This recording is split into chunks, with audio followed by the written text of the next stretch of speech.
Good evening po. Sorry po, di po ako nakapag-upload in 2 days.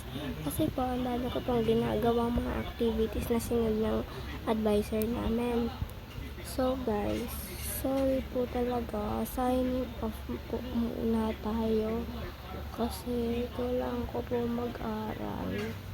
And sorry po, di po tayo nakakapag-story ngayon. Sorry po talaga. Kailangan ko po mag-study. Thank you po kung sino po yung nakinig. Thank you po talaga.